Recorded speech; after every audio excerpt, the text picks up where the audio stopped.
Hello everyone, मेरा नाम बंती है और मैं आप सबका यूथ अकेडमी के यूट्यूब चैनल पर स्वागत करती हूँ। आज हम आगे कंटिन्यू करते हैं और रेशियो एंड प्रोपोर्शन के क्या आगे हम अलग अलग टाइप्स के क्वेश्चंस को देखते हैं। लास्ट वीडियो में हमने कुछ पैटर्न्स देखे थे, कैसे क्वेश्चंस पूछे जाते हैं। आज हम उसके आगे कंटिन्यू करते हैं। सबसे पहले हम बात करते हैं आय और खर्च और बचत, इनकम एंड एक्सपेंडिचर के बेस्ड पे कैसे क्वेश्चंस आते हैं। हमने परसेंटेज में भी देखा था, रेशियो एंड प्रोपोर्शन में भी हम देखते हैं। क्या बोला गया क्वेश्चन में, the income of A and B are in ratio 2:3। हमें पता है जब भी इनकम या एक्सपेंडिचर पे क्वेश्चन होते हैं तो हमें तीन चीज निकालना जरूरी है। इनकम क्या है, आय क्या है, कितना खर्च है और कितनी बचत है। तीन चीज पता करना जरूरी है। अगर ये तीन चीज पता पड़ गई तो हम क्वेश्चन को इजीली सॉल्व कर सकते हैं। अब इसने बोला गया है क्वेश्चन में कि जो इनकम है ए और बी की वो रेशियो में, तो हमने देखा कि जो आय है किसका, ए और बी का, उसका जो रेशियो है वो कितना है 2:3। इतना सबको समझ में आई। And expenditure are in ratio 1:2। और जो वो खर्च कर रहे हैं, एक्सपेंडिचर की बात कर रही हूँ, तो एक्सपेंडिचर कितना दिया हुआ है 1:3। इनकम पता है, एक्सपेंडिचर पता है, तो हम सेविंग निकाल सकते हैं। हमारी आय जितनी है और उसमें से हम जितना खर्चा कर रहे हैं वो घटा दें तो हम एक्सपेंडिचर पता पड़ जाएगा। ए का क्या हो जाएगा 2 - 1 1, और इसका भी क्या हो जाएगा 3 - 2 1। इतनी बात सबको क्लियर है। फिर उसने बोला ईच सेव्स 2400। हर एक क्या सेव कर रहा है 2400। क्या बोला गया उसने, ईच सेव्स 2400। मतलब हमने देखा दोनों एक एक सेव कर रहे हैं और ईच की बात कर रहा है, मतलब ये भी 2400 बचा रहा है, ये भी 2400 बचा रहा है। इसका मतलब एक यूनिट की वैल्यू कितनी है हमारे पास 2400 की, क्योंकि उसने क्या बोला है कितने की बचत कर रहे हैं वो 24,000 की, सॉरी ठीक है, कितने की बचत कर रहे हैं 24,000 की। और हर ए भी 24,000 सेव कर रहा है और बी भी 24,000 सेव कर रहा है, मतलब इस 1 यूनिट की वैल्यू 24,000 हो गई। तो उसने पूछा ए की आय बताए, what is the income of A. तो हमने देखा ए की इनकम कितनी है 2 है, तो हमने देखा एक यूनिट की वैल्यू 24,000 है, तो 2 यूनिट 2 की क्या हो जाएगी 2 × 24,000। तो हमने देखा कितनी हो जाएगी 2 × 4 = 48,000। तो जो 48,000 होगी वो हमारी ए की क्या हो जाएगी इनकम। इतनी बात सबको क्लियर है। तो कुछ नहीं है, हमें जब ये तीन चीज पता पड़ गई तो क्वेश्चन में जो भी पूछा जाए हम इजीली सॉल्व कर सकते हैं। आइए देखें question number 2। Monthly salary of A B C are in ratio 2:3:5। क्या बोला गया क्वेश्चन में, ए बी और सी है, तीन लोगों की बात करी गई है, A ratio B ratio C. उनकी मंथली सैलरी दी है, ध्यान से पढ़ेंगे कौन सी दी हुई है, हर महीने की मंथली सैलरी जो है वो उनकी 2:3:5 इस रेशियो में है। नेक्स्ट लाइन में बोला गया है if C's monthly salary is 12,000 more than that of A. उसने बोला गया क्वेश्चन में जो सी है अगर उसकी सैलरी ए से कितनी है 12,000 रुपये ज़्यादा है। हम इधर देखते हैं तो सी और ए में कितने का डिफरेंस है 3 का। कितना है, मतलब मैं ए में 3 ऐड करूंगी तो मुझे क्या मिलेगा 5 मिलेगा, मतलब सी की सैलरी मिलेगी। तो मैंने देखा कि जो रेशियो है उसके अकॉर्डिंग तो इसमें कितने का डिफरेंस है 3 का है, और एक्चुअल में उसका कितने का है 12,000 का डिफरेंस है। ये लाइन सबको समझ में आई, क्योंकि क्वेश्चन में बोला गया है कि जो सी की सैलरी है वो ए से 12,000 रुपये ज़्यादा है, और यहाँ पे देखती हूँ तो जो सी की सैलरी वो ए से 3 बार ज़्यादा है। तो 3 की जो वैल्यू है वो किसके बराबर हो गई 12,000 के बराबर हो गई। तो एक यूनिट की वैल्यू कितनी हो गई 12,000 डिवाइडेड बाय 3 हो गई। इतनी बात समझ में आई। तो एक की वैल्यू कितनी हो गई 4,000 हो गई। अब क्या पूछा गया है, बी की एनुअल सैलरी बताओ। तो सबसे पहले अगर मैं बात करूं तो बी की कितनी है, अब देखो यहाँ पर मुझे पूछा हुआ है एनुअल सैलरी, और यहाँ पर मैं किसके डिवीजन, यहाँ जो रेशियो दिया है वो कौन सी सैलरी का दिया है, मंथली सैलरी का दिया है। तो सबसे पहले मैं 4,000 को 3 से गुना करती हूँ तो जो 12,000 है क्या हो जाएगा, जो 12,000 है वो मेरी कौन सी सैलरी आ जाएगी, मंथली सैलरी आ जाएगी। तो क्या ये सही आंसर है, नहीं। तो ये क्वेश्चन में क्या पूछा गया है एनुअल सैलरी। तो एनुअल सैलरी दिया हुआ है तो इस 12,000 में मैं 12 का मल्टीप्लाई करूंगी, तो 12 से हमें पता कितना होता है 144, और ये 3 0 और आ जाएंगे। तो ये एक्चुअल में किसकी सैलरी होगी, बी की एनुअल सैलरी होगी। अगर सिर्फ मुझे अभी पूछा होता कि बी की सैलरी क्या है तो मेरा आंसर 12,000 पे खत्म हो जाता, लेकिन यही ट्विस्ट है, बच्चे क्या करते हैं आंसर में 12,000 मार्क कर आते हैं, लेकिन नहीं, उसने क्या पूछा गया है एनुअल सैलरी क्या है, तो हम उसके लिए 12 से मल्टीप्लाई करेंगे। यहाँ पे मैं एक और चीज सिखाना चाहूंगी, इतना नहीं करके हम कैसे करेंगे। हमें क्वेश्चन में देखते हैं वैल्यू क्या दी है, तो मैंने दी कि सबसे पहले वैल्यू जो दी है मेरे को 12,000 दी है, ठीक है, हमने लिख लिया। अब ये जो 12,000 है वो किसका डिफरेंस बात करी गई है, उसने किन दो क्वांटिटी को कंपेयर किया गया, सी और ए को। जब भी सी और ए में मोर या लेस की बात करें तो उनके रेशियोज को क्या कर देंगे हम, माइनस कर देंगे। 5 - 2 क्या हो जाएगा 3। जिसकी नंबर में बात करी गई है उसको ऊपर लिखेंगे और रेशियो में बात करी गई उसी के रेशियो को हम नीचे लिखेंगे। इतनी बात समझ में आ गई। और इसको मल्टीप्लाई करेंगे जिसका हमें निकालना है। हमने देखा हमें किसकी सैलरी निकालनी है, एनुअल तो भूल जाओ, हमें किसकी सैलरी निकालनी है, बी की, तो बी का क्या रेशियो है 3। तो इतनी ना स्टेप करके हम इस चीज को ऐसे कर सकते हैं, ये कैंसिल हो जाएगा 4,000, तो यहाँ पे क्या आ जाएगा 12,000। ये आंसर होता, लेकिन हमारा आंसर पे 144 इसलिए आया क्योंकि यहाँ पर उसने कौन सी सैलरी पूछी है, एनुअल सैलरी पूछी है। तो एनुअल सैलरी के लिए हम इस पे 12 से मल्टीप्लाई करेंगे। सबको बात क्लियर है? तो ये हमने एक स्टेप में इसको कर लिया, इतना नहीं करना पड़ेगा। सबको वह बात क्लियर है? आइए देखते हैं next question. Question number 3 says 2 friends work in a same company। 2 दोस्त है और एक ही कंपनी में काम करते हैं। Ratio of their salaries are 3:5। उन दोनों दोस्त की जो सैलरी का रेशियो है वो कितना है 3:5। कुछ भी नाम अज्यूम कर लो, कुछ भी ए बी अज्यूम कर लो, नाम नहीं, बस उसने क्या बोला गया 2 दोस्त है और उनकी सैलरी का रेशियो दिया हुआ है, क्या दिया हुआ है 3:5। मैंने इसको मान लिया ए, इसको मान लिया बी। फर्स्ट गेट प्रमोटेड, किसकी बात कर गई फर्स्ट, तो मैं फर्स्ट वाले को फर्स्ट और सेकंड वाले को जब नहीं दिया होता तो मैं ऐसे ही कंसिडर करते हैं। तो 2 दोस्त हैं, एक ही कंपनी में काम कर रहे हैं, उनकी सैलरी का रेशियो दिया हुआ है।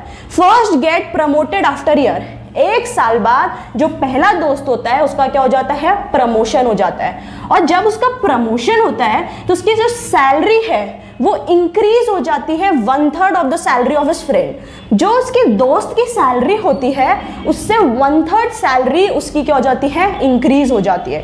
हमने देखा पहले इनकी सैलरी 3:5 थी, लेकिन 1 साल बाद देखो पहला वाला जो दोस्त है उसकी सैलरी क्या हुई 1/3, मतलब जो 3 थी वो तो थी, 3 जो थी वो तो थी, लेकिन क्या हो गया उसमें इंक्रीज हो गया 1/3 ऑफ दी फ्रेंड सैलरी।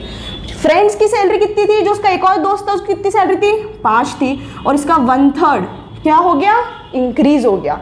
तो हमने देखा 3 तो ऑलरेडी थी, क्या यहाँ मैं 3 लिखूंगी तो कैसे लिख सकते हो, बिल्कुल नहीं, क्योंकि ये तो थी, इंक्रीमेंट हुआ है, प्रमोशन हुआ है, तो जो पहले साल में सैलरी मिल रही थी वो तो मिल ही रही थी, साथ में इतनी और इंक्रीज हो गई। और जो दूसरा दोस्त है उसकी तो क्या है, सेम ही है, क्योंकि क्वेश्चन में क्या बोला गया है, सिर्फ पहले वाले का क्या हुआ है, प्रमोशन हुआ है। इसको मैं सॉल्व करूंगी तो 3 + 5/3 हो गया। यहाँ पे बात करेंगे 9 + 5/3, 9 + 5 कितना हो जाएगा 14/3, और इस 2 क्या हो जाएगा 5। यहाँ पे सब जगह क्या हो जाएगा 5। हमें पता है इस रेशियो को कैसे सॉल्व करेंगे, इनका एलसीएम 3 आ जाएगा, तो ये 14 हो जाएगा, इसको 3 से मल्टीप्लाई कर दूंगी तो 15 आएगा। तो ये इनकी पहले और दूसरे की सैलरी का रेशियो आ गया। सबको बात क्लियर है? सिर्फ वर्डिंग्स ध्यान रखने हैं कि पहले का प्रमोशन हो गया और उसकी सैलरी उसके दोस्त से 1/3 क्या हो गई, इंक्रीज हो गई।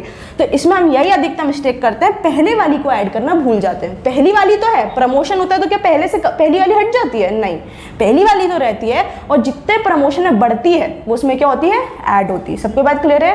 आइए देखते हैं नेक्स्ट टाइप। नेक्स्ट टाइप जो क्वेश्चन है वो कॉइन बेस्ड क्वेश्चन है, सिक्के पे बेस्ड क्वेश्चन है, और ये बहुत ही इंपॉर्टेंट है। हम जनरली एग्जाम्स में देखते हैं कि कॉइन बेस्ड क्वेश्चंस पूछे जाते हैं। हम देखते हैं क्वेश्चन क्या कहना चाह रहा है। अ बैग कंटेन ₹121। एक झोला, एक बैग है, उसमें टोटल 121 रुपए। कितने टोटल, उसमें कितने अमाउंट है 121 इन द फॉर्म ऑफ 1 रुपी, 50 पैसा एंड 25 पैसा। उसमें कुछ कॉइन्स है, कुछ सिक्के हैं, कुछ 1 रुपए के सिक्के हैं, कुछ 50 पैसे के सिक्के हैं, कुछ 25 पैसे के। हमें नहीं पता 1 रुपए के कितने सिक्के हैं या 50 पैसे कितने, लेकिन अभी तक जितना हमने क्वेश्चन रीड किया उसमें हमें यह पता पड़ रहा है एक बैग में टोटल 121 रुपए हैं, और उस 121 रुपए में कुछ 1 रुपए के सिक्के हैं, कुछ 50 पैसे के, कुछ 25 पैसे के। और वो जो कॉइन्स है वो इन रेशियो में है, मतलब 1 रुपया जो है वो मतलब जो 1 रुपये 50 पैसे और 25 पैसे हैं वो इन रेशियो में डिवाइड है। अब हमें पता पड़ गया, एक्चुअल नहीं पता पड़ा लेकिन रेशियो में पता पड़ गया कि इतने रेशियो में है। तो उन्हें पूछा गया है हर टाइप का कॉइन एक्चुअल में कितना कितना है वो हमें पता करना है। सबसे पहले हम बात करते हैं टोटल 121 रुपये हैं। अगर मैं 1 रुपये कॉइन की बात करूं, कितने की बात करूं, 1 रुपये कॉइन की बात करूं, 1 रुपये के कॉइन की बात करूं तो कितने हैं, 1 है, 1 रेशियो में, इसको मैंने एक्चुअल मान लिया तो टोटल कितना हो जाएगा, 1 हो जाएगा, 1 × 1। तो जो टोटल मेरा अमाउंट हो जाएगा वो कितना हो जाएगा, 1 रुपये हो जाएगा। उसी तरह अगर मैं 50 पैसे की बात करूं तो सबसे पहले इस पैसे को मैं काइन में कन्वर्ट करूंगी, रुपीज़ में कन्वर्ट करूंगी, 100 से क्या करूंगी, इसको डिवाइड करूंगी। और इस 50 पैसे के कॉइन कितने मेरे पास, 2 है, तो इसको 2 से मैं मल्टीप्लाई कर दूंगी। ये 5 × 2 = 10 हो जाएगा और यहाँ पे 2 और 2 को कैंसिल कर दूंगी तो यहाँ पे कितना आ जाएगा, 1 आ जाएगा। सबको बात क्लियर है। फिर मैं इधर बात करती हूँ तो मेरे पास कितने रुपए के कॉइन है, 25 पैसा। तो 25 पैसे को भी मैं काइन में कन्वर्ट करूंगी, पैसे को रुपीज़ में, और रुपीज़ में कन्वर्ट करने के लिए मुझे 100 से डिवाइड करना पड़ेगा। मैं रुपीज़ में क्यों कन्वर्ट कर रही हूँ, क्योंकि मैंने ऊपर वाले को पैसे में कंसिडर किया।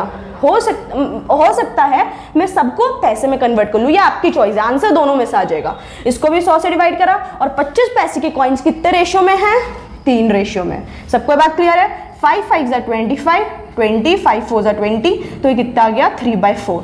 मतलब मैंने देखा 1 रुपये के जो कॉइन है वो सब मिलके 1 रुपये बन रहे हैं। 50 पैसे के इतने कॉइन है कि मैं उनको जोड़ रही हूँ तो टोटल 1 रुपये बन रहे हैं। 25 पैसे के इतने कॉइन है कि मैं इनको जोड़ रही हूँ तो 3/4 बन रहे हैं। इसका मतलब मैं इन तीनों को जोड़ूंगी तो वो किसके बराबर आएंगे, 121 के, क्योंकि इन सबको जोड़ के ही तो मुझे 121 रुपये मिल रहे हैं। तो मैं इधर देखती हूँ तो 1 + 1 प्लस जो 3/4 है वो किसके इक्वल हो गए, 121 के, या ये जो वैल्यू है पूरी किसके बराबर हो गई, 121 के बराबर हो गई। इनका एलसीएम ले लूँगी तो 4 आएगा, तो 4 + 4 + 3/4 ये किसके बराबर हो गए, 121 के। 4 + 4 8, 8 + 3 11, 11/4 किसके बराबर हो गया, 121 के। तो यहाँ से मैं 1 यूनिट की वैल्यू पर निकालूँ तो 121 × 4 क्या हो जाएगी, 11। ये 11 से यहाँ कैंसिल हो गया तो मुझे पता पड़ गया 1 यूनिट की वैल्यू कितनी आ गई, 44। यहाँ तक समझ में आया। हमें दिया था 1 रुपये के 1 सिक्के हैं, 50 पैसे के इतने सिक्के हैं, 25 पैसे के, तो हमने इन रेशियो के अकॉर्डिंग वैल्यू निकाल ली और जो हमें ओरिजिनल में वैल्यू दी है वो 121 दिए, तो इनको हमने कंपेयर कर लिया। तो इस कंपेयर करने के बाद मुझे 1 यूनिट की क्या मिल गई, वैल्यू मिल गई। जब 1 यूनिट की वैल्यू मिल जाए तो क्या पूछा गया है, मुझे नंबर ऑफ कॉइन्स बताने ईच टाइप के। तो मैंने क्या देखा कि जो 1 रुपये का कॉइन है वो कितने में बटा हुआ है, 1 में बटा हुआ है। तो जो 1 रुपये का कॉइन है मैं यहाँ पे लिख देती हूँ, तो जो 1 रुपये का कॉइन है उसका क्या हो जाएगा, 1 × 44। तो मतलब 1 रुपये के कितने कॉइन्स है, 44 कॉइन्स है। इधर मैं बात करती हूँ 2 रुपीज़ की, सॉरी 2 रुपीज़ की नहीं, 50 पैसे की बात करती हूँ। तो 50 पैसे के मेरे पास कितने कॉइन्स है, टोटल 2 कॉइन्स है। कितने कॉइन्स है, 2 कॉइन्स है। तो 2 × 44 करूंगी तो मेरे पास क्या आ जाएगा, 88 आ जाएगा। अगर मैं बात करती हूँ 25 पैसे, तो 25 पैसे के मेरे पास कितने कॉइन्स है, 3 कॉइन्स है। तो वही चीज़ है, 3 कॉइन्स है और एक्चुअल 44 आए हैं, तो इसको मैं करूंगी 4 × 3 = 12, 4 × 3 = 12, 13। तो टोटल मेरे पास मुझे अब पता पड़ गया 1 रुपये के उस बैग में 44 कॉइन्स है, 50 पैसे के उस बैग में टोटल 88 कॉइन्स है, और अगर मैं बात करूं 25 पैसे के उसमें टोटल 132 कॉइन्स है। ये हमारा आंसर आ गया। और आपको अगर डाउट हो रहा है कि हमारा आंसर सही है नहीं, तो हम इन सबको ऐड कर लो। इन तीनों को ऐड करने पे 121 आना चाहिए। अब ये 44 है तो ये 44, अब ये 50 पैसे, इसको रुपए में कन्वर्ट करेंगे तो 88 को 100 से डिवाइड करना। तो जब हम सबको रुपीज़ में या सबको पैसे में ऐड करेंगे तो हमें बस टोटल क्या आना चाहिए, 121। इसको भले से आप ऐड करके देख लेना, 121 आएगा। सबको बात क्लियर है। बहुत अच्छा क्वेश्चन है और बहुत बार रिपीट किया गया है। सिर्फ हमें ये पता निकालना है कि इसमें कितने टाइप के जो सिक्के दिए हुए हैं वो कितने कितने हैं। तो हमें पता पड़ गया 1 रुपये के 44 है, 50 पैसे के 88 है, और जो 25 पैसे उसके 132 कॉइन्स है। सबको बात क्लियर है। आइए देखते हैं नेक्स्ट टाइप ऑफ क्वेश्चन। आइए देखते हैं नेक्स्ट टाइप ऑफ क्वेश्चन। इस क्वेश्चन में हमें ये एग्जाम में आता है, छोटे मोटे एग्जाम्स में, कि आप थर्ड प्रोपोर्शनल कैसे निकालते हैं, फोर्थ प्रोपोर्शनल कैसे निकालते हैं। सबसे पहले इस क्वेश्चन में पूछा गया है कि हमें बताओ थर्ड प्रोपोर्शनल कैसे निकालना है। कुछ नहीं करना है, जब भी ऐसा दिया हो, पहले मैं आपको समझा देती हूँ कैसे लिखा आता है, हम इसको कैसे रीड करेंगे। 16 रेशियो 36, और जब भी थर्ड प्रोपोर्शनल हमें निकालना होता है तो इस 36 को हम क्या कर देते हैं, एक बार और कंसीडर कर लेते हैं। क्या करना है, कुछ नहीं करना है, हमें कैसे ध्यान रखना है, जैसे मुझे पूछा गया है कि 16 और 36 का मुझे क्या निकालना है, थर्ड प्रोपोर्शनल निकालना है, तो क्या करना है, हम इसको कैसे रीड करेंगे, 36 को एक और बार ले लेंगे। सबको बात क्लियर है? तो 36 को हम एक और बार कंसिडर कर लेंगे, तो जो भी सेकंड नंबर होता है उसको हम 2 बार करेंगे। और क्या करेंगे, और इसको हम कैसे समझते हैं, जो भी हमारा सेकंड नंबर है उसको न्यूमरेटर में हम क्या करेंगे, 2 बार लिखेंगे और पहले वाले नंबर को डिनोमिनेटर में लिख देंगे। तो ये जो हमारा आंसर आएगा उसको कैलकुलेट करने के बाद वो हमारा थर्ड प्रोपोर्शनल आएगा। समझ में आया? जब भी एग्जाम में पूछा जाए फाइंड थर्ड प्रोपोर्शनल और कोई से भी 2 नंबर्स दिया जाए, सेकंड नंबर का स्क्वायर लिख देंगे, 2 बार लिखेंगे और डिनोमिनेटर में 4 क्या करना है, 4 2 से काट, 2 8 जा 16 118, 2 4 जा 8, 4 9 जा 36, तो x की वैल्यू कितनी आ गई, 81 आ गई। ये हमारा क्या हो गया, थर्ड प्रोपोर्शनल हो गया। सबको ये बात समझ में क्या करना है, तो थर्ड प्रोपोर्शनल इसको ऐसे लिख लो b²/a। सबको बात समझ में, सेकेंड वाले को 2 बार लिखना है और फर्स्ट वाले को नीचे डालना, तो ये हमारा क्या आ गया, थर्ड प्रोपोर्शनल। फोर्थ प्रोपोर्शनल निकालना है तो हम इसको कैसे रीड करेंगे, 9:17 प्रोपोर्शन 27:x, यही वाला मेरे को निकालना है फोर्थ प्रोपोर्शनल। हमें पता है ये आपस में मल्टीप्लाई होते हैं अंदर वाले, और ये किसके इक्वल आ जाता है, 9x के, तो 17 × 27 अपॉन में 9, 9 3 जा 27, 7 3 जा 21, 3 1 जा 3 5, तो x की वैल्यू कितनी आ गई, 51। तो इतनी झंझट भी हमें क्यों करनी है, जब भी हमें फोर्थ प्रोपोर्शनल पूछा जाए सेकेंड और थर्ड वाले को क्या कर दो, डायरेक्ट मल्टीप्लाई, और फर्स्ट वाले को क्या कर दो, उससे डिवाइड, 9 या 27, और ये हमारा आंसर आ जाएगा। इतनी सी स्टेप में हमारा क्या आ गया, आंसर आ गया। सबके बात क्लियर है कैसे करेंगे थर्ड प्रोपोर्शनल फोर्थ प्रोपोर्शनल? आइए देखते हैं नेक्स्ट टाइप क्वेश्चन का। नेक्स्ट रेशियो में एक टाइप पूछा जाता है फिगर्स के बेस पे, रेक्टेंगल, स्क्वायर, ट्राइंगल, इस बेस पे क्वेश्चंस पूछे जाते हैं। क्वेश्चन में दिया हुआ है if the angle of triangles are in ratio 1:4:7। एक हमें ट्राइंगल दिया हुआ है और बोला गया है जो इनके एंगल्स है 1:4:7 के रेशियो में दिए हुए हैं। Find the ratio of greatest angle and smallest angle. जो भी सबसे बड़ा एंगल है और जो भी सबसे छोटा एंगल है तो उनका हमें क्या निकालना है, रेशियो निकालना है। सबको एक बात क्लियर हुई? अब जब भी हमें दिया हुआ है तो मैंने उसको अज्यूम कर लिया 1x, 4x, 7x। कुछ क्वेश्चंस ऐसे होते हैं जिन्हें हमें x सपोज करना पड़ता है, और हम सबको पता है ट्राइंगल्स का जो सम होता है एंगल का कितना होता है, 180 डिग्री। सबको बात पता है।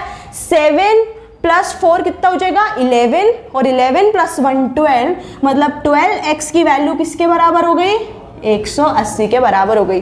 क्योंकि उसने बोला गया है, हमें ये चीज़ पता है, हमें एंगल्स दिए हुए हैं और हमें पता है ट्राइंगल में जो तीनों एंगल्स का सम होता है वो 180 डिग्री होता है, तो तीनों को ऐड करके हमने 180 डिग्री के बराबर कर दिया। तो x की वैल्यू कितनी आ जाएगी यहाँ से, 180/12 आ जाएगी। 12 1 जा 12, इसमें से 12 माइनस करें तो 2 माइनस करेंगे तो कितना बचेगा, 6, 12 5 जा 60। तो x की वैल्यू मेरे पास कितनी आ गई, 15। और रेशियो मेरे को क्या दिया हुआ था, 1:4:7। इसमें भी मैं 15 का मल्टीप्लाई करूँगी तो मुझे एक्चुअल पता पड़ जाएगा, इसमें भी 15 का मल्टीप्लाई करूँगी एक्चुअल पता पड़ जाएगा, इसमें भी 15 का मल्टीप्लाई करूँगी तो मुझे एक्चुअल पता पड़ जाएगा। अब मैंने लास्ट वीडियो के सबसे पहले क्वेश्चन में ही बताया था कि मुझे तीनों जगह जब सेम चीज़ मल्टीप्लाई करनी है तो मैं इसको मल्टीप्लाई करके आंसर लिखूँ ही क्यों, क्योंकि ये ऑटोमेटिक तीनों कैंसिल हो जाएंगे। हम पता है ना रेशियो में काट देते सारी चीज़ों को, तो मैं 1 × 15 15 फिर इसको मल्टीप्लाई करके लिखना टाइम वेस्ट है। जब तीनों में एक ही चीज़ मल्टीप्लाई हो रही है तो हमें मल्टीप्लाई करने की ज़रूरत है ही नहीं। सिर्फ अब हमें डायरेक्ट फोकस करना है, क्या पूछा गया है, ग्रेटेस्ट और स्मॉलेस्ट एंगल का रेशियो। तो ग्रेटेस्ट हमारा क्या है, 7, और स्मॉलेस्ट हमारा क्या है, 1। ये हमारा क्या हो गया, आंसर। अब एक सिंपल सी बात बताओ, तो इस क्वेश्चन के अकॉर्डिंग हमें ये ट्राइंगल ऐड वैड करके कुछ करने की जरूरत नहीं है। 1 सेकेंड का सवाल है ये क्वेश्चन। क्या बोला गया है, निकालना एंगल। हमें पता है कि x की वैल्यू आएगी तो वो इस तीनों में मल्टीप्लाई होगी, और तीनों में मल्टीप्लाई होगी तो ऑटोमेटिक कैंसिल होगी। तो ऐसे क्वेश्चन में डायरेक्ट हमें पूछा गया है कि ग्रेटेस्ट स्मॉलेस्ट, तो ग्रेटेस्ट मुझे 7 दिख रहा है, स्मॉलेस्ट मुझे 1 दिख रहा है, मेरा आंसर। ये इतना पूरा करना क्या हो गया, वेस्ट। 1 सेकेंड में ही हम इसका आंसर बता सकते हैं। आइए देखते हैं next type of question. Next type of question जो है वो आप सबको अपनी स्क्रीन पर दिख रहा होगा, उसको आप अच्छे से रीड करें। बहुत अच्छा, बहुत सिंपल क्वेश्चन है, सिर्फ स्टेटमेंट का प्रॉब्लम है। रेशियो प्रोपोर्शन के जितने भी क्वेश्चन है, एक बार स्टेटमेंट समझ में आ गए कि स्टेटमेंट क्या बोलना चाह रहा है, तो हमें सारी चीजें ऑटोमेटिक समझ में आ जाएगी। तो अब हम बात करते हैं क्वेश्चन में क्या लिखा है। In a college 25% of male faculties are same as the number of 1/3 of female faculties. एक कॉलेज है जिसमें कोई सी पुरुष फैकल्टीज है, टीचर्स है, और कुछ क्या है, फीमेल्स है। हमें नहीं पता कौन कितने हैं, लेकिन बोला गया है। अब इसमें बोला गया 25% ऑफ मेल फैकल्टीज, तो मैंने यहाँ पे लिखा 25% ऑफ मेल फैकल्टीज जो है वो किसके बराबर है, 1/3 ऑफ फीमेल फैकल्टीज के। जैसा क्वेश्चन में बोला गया है वही मैंने लाइन लिख दी है कि 25% of male faculties is equals to 1/3 of female faculty. क्या पूछा गया है, ratio of male is to female, इनका हमें रेशियो निकालना है। घबराना है नहीं, हमने इस चीज को सॉल्व करना सीखा है। 25/100 is to male is equals to 1/3 of female. 25 4 100 होता है, 1/4 of male is equals to 1/3 of female. ये इधर चले जाएगा, ये इधर चले जाएगा। 3 male is equals to 4 female. ये हमको इतना पता पड़ गया। अब क्या पूछा गया है, मेल इज टू फीमेल का रेशियो निकालना। और हमने ये चीज फर्स्ट वीडियो में सीखी है इसकी कि जो लिखा रहता है इधर उसका रेशियो हमेशा उसके क्या होता है, अपोजिट वाला होता है। तो मुझे मेल इज टू फीमेल का रेशियो बोला गया है, तो मेल का रेशियो 3 होगा का, बिल्कुल नहीं। क्या होगा, 4। और क्यों होगा, हमने देखा था हम न्यूमरेटर का क्या निकालते हैं, एलसीएम। मैं बता देती हूँ, 4 और 3 का एलसीएम 12 होगा। 3 4 12 हो जाएगा, 4 3 12, तो डायरेक्ट 4:3। लेकिन जब 3 एक और यहाँ पे कुछ होता है तो हम एलसीएम निकाल के करते हैं। जब 2 चीज पूछी गई है तो हमें क्या करना है, इसका इसके अपोजिट वाला होगा और इसका इसके अपोजिट वाला होगा। तो ये हमारा क्या हो गया, आंसर। और इसका रीजन हम फर्स्ट वीडियो में देख चुके हैं कि ऐसा क्यों करते हैं। सबको बात क्लियर है। आइए देखते हैं next type of question. Next type of question is diamond based. आप सबको अपनी स्क्रीन पर दिख रहा होगा। इन वेरी इंपॉर्टेंट क्वेश्चन, बहुत ज्यादा इंपॉर्टेंट है और आजकल ये क्वेश्चन पूछा ही जाता है। देखते क्वेश्चन में क्या है। Price of a diamond is directly proportional to square of its weight. जो एक डायमंड का प्राइस है वो किस पे डिपेंड करता है, डायमंड के वेट के स्क्वायर पे। Price of diamond is directly proportional to the square of weights. एक मैन है, उसने डायमंड को क्या कर दिया, तोड़ दिया, या एक्सीडेंटली उससे गिर गया डायमंड, और जो डायमंड टूटा तो वो कितने पीस में ब्रेक हो गया, 3:5:7। एक डायमंड है तो हमने देखा कि टोटल जो डायमंड है वो कितना है, 15 है। इनको ऐड कर लेंगे 15 है। लेकिन वो क्या हो गया, ब्रेक हो गया। तो किस रेशियो में टूटा, किस अनुपात में टूटा, वो 3:5:7, इसमें वो टूट गया। लेकिन हमें क्वेश्चन में बोला गया है कि जब वो टूटा तो उसने कितने 42,600 का उसको क्या हुआ, नुकसान हुआ। तो हमें डायमंड की ओरिजिनल प्राइस बतानी है। और हमने देखा कि जो प्राइस है वो वेट के स्क्वायर पे डिपेंड करता है। तो अगर मैं ये इसकी प्राइस है तो इसका वेट, अगर मैं इसका वेट निकालूंगी तो क्या होगा, स्क्वायर होगा। 3 का स्क्वायर 9, 5 का स्क्वायर 25, 7 का स्क्वायर कितना हो जाएगा, 45। और जो एक्चुअल में था वो 15 था, तो 15 का स्क्वायर कितना हो जाएगा, 225 हो जाएगा। अब इस 9, 25, 49 इस सबको मैं ऐड करूंगी तो ऐड करने पे कितना आएगा, 3, 4, 5, 6, 7, 8, 83 आएगा। कितना आएगा ऐड करने पे, इन तीनों को ऐड करूंगी, क्योंकि मैंने देखा टूटने के बाद जो इसका वेट था वो क्या था, 83 था। और अगर एक्चुअल में इसका 225 था, और इन दोनों का जो डिफरेंस है वही तो उसने क्या करा, लूज करा। और कितना है वो, 42,600। सबको बात क्लियर हुई। टूटने के बाद ये था और जब एक्चुअल में था वो ये था। अब 225 में से 83 माइनस करूंगी, 5 में से 3 गए 2 हो गया, और यहाँ पे बात करेंगे तो 1 आ जाएगा, और 12 में से 8 गए 4 हो गया। कितना आया, 142। और इस 142 की वैल्यू किसके बराबर है, 42600 के। तो एक यूनिट की वैल्यू मैं निकाल सकती हूँ 42600 बाय 142। 3 से जा रहा है, 3 2 6, 3 4 12, 3 टाइम्स जा रहा है तो 300 आ जाएगा। मतलब मेरे पास एक यूनिट की वैल्यू कितनी आ गई, 300 आ गई। क्वेश्चन में क्या पूछा गया है, क्वेश्चन में पूछा गया है कि हीरे की वास्तविक मूल्य क्या है, हीरे की वास्तविक मूल्य क्या है। तो वास्तविक क्या है 225, ओरिजिनल तो ये है क्योंकि ये कीमत किस पे, स्क्वायर, उसके वजन के स्क्वायर पे। तो 300 को मैं क्या करूंगी 225 से मल्टीप्लाई कर दूंगी। 3 5 15, 3 2 6 7, 3 6 और 2 0। तो ये जो है डायमंड की एक्चुअल कॉस्ट मुझे क्या कर गई, पता पड़ गई। सबको ये बात क्लियर है। बहुत ही अच्छा क्वेश्चन है और डायमंड बेस्ड क्वेश्चंस अभी पूछे जा रहे हैं।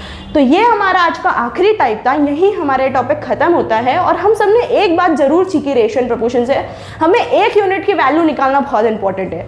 अगर हर क्वेश्चन में हमने एक यूनिट की वैल्यू पता कर ली तो हम सब चीज़ें बहुत आसानी से निकाल सकते हैं। अब आप लोग क्या करें, कोई सी भी बुक उठाए और सारे क्वेश्चन प्रैक्टिस करें। हमने हर टाइप के क्वेश्चन रेशियो प्रोपोर्शन के बहुत ही अच्छे से प्रैक्टिस करें। अब आप लोग क्या करें, बुक उठाकर जितने क्वेश्चन प्रैक्टिस कर सकते करें, जिससे आपकी फ्लुएंसी बहुत ज़्यादा बढ़ेगी और एरर्स कम से कम होंगे। वीडियो को ज़्यादा से ज़्यादा लाइक करें, कमेंट करें, शेयर करें, हमारे चैनल को सब्सक्राइब करें। Thank you, have a nice day.